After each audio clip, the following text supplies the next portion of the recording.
Well, it's a huge honor. I'm very excited about this.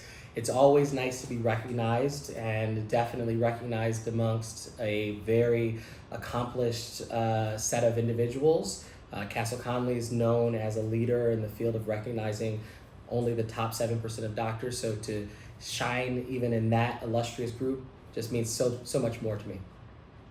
So absolutely, being nominated by a peer is very important and it means a lot. In medicine, the highest accolade you can give to another doctor is to make a referral or to highlight another doctor, because our patients put so much trust in us. To give that trust to another doctor or to see that doctor excel and highlight them means a lot. So it definitely means a lot that this award comes from a peer nominated process. I initially chose to become a physician because I loved science. I had a baby brother who passed away at a young age. And knowing that I love science, my dad was a scientist, I decided I wanted to help people with science. So when I was 9 years old, I decided I wanted to become a doctor, and I made that happen. I decided to become a surgeon because I love working with my hands. I love the immediacy of helping people. And in terms of plastic surgery, there's no better way of being an artist, which I am, I'm a portrait artist, and to help people than plastic surgery. So I found my niche. So unfortunately, we could do a lot more in terms of diversity and inclusion in healthcare in general. The numbers in particular of Black male physicians have decreased dramatically over the years. And so there are fewer of us today than there were in the 70s. So I think we can do a lot more in terms of the pipeline, in terms of education, letting young Black, scholars as well as medical students understand about diversity and the different specialties, just to advance the field, because to represent, you also have to know that it's a possibility for you. So I think we could do a lot more, but I'm happy that we're still here, and we are definitely taking care of our patients and making our impact. So my background is one as a human. So I'm from a small town in upstate New York, but I've also lived in the city.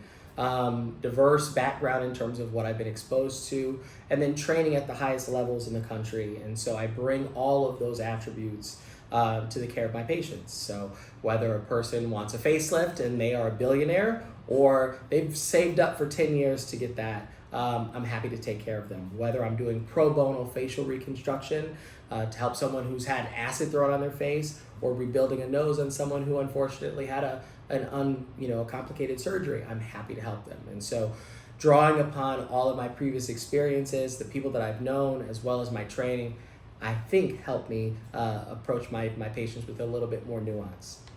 So for all people who are choosing medicine as a career, it's a tough journey, right? It's challenging in terms of the time commitment, the studies, as well as the emotional toll of just taking care of people. And so what I would say is, when times are hard, when you don't want to study, remember your passion, remember why you got into it, because that will keep you moving forward. That's for all people, communities of color, underrepresented minorities in medicine, but every single person can glean something from that. So I think we all have something that makes us unique. In medicine, being a Black man in medicine, obviously there are not that many Black male doctors. And so you will always have bias, no matter what part of medicine or where you are in life, that will happen.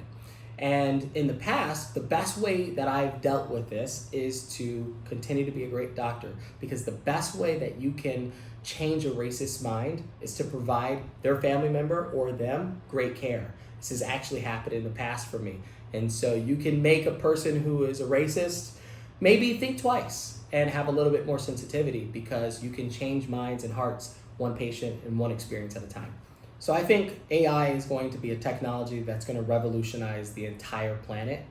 In particular, in healthcare, AI will help us with drug discovery in terms of patient care, but also logistics. In my practice, up to date, I have used things like ChatGPT and Bard to, increase efficiency. So if there's some question, even if it's administrative, what is the best way that we might want to organize an ad? We can ask that and prompt it, and they can give us, at least shorten the amount of research that we would have to do.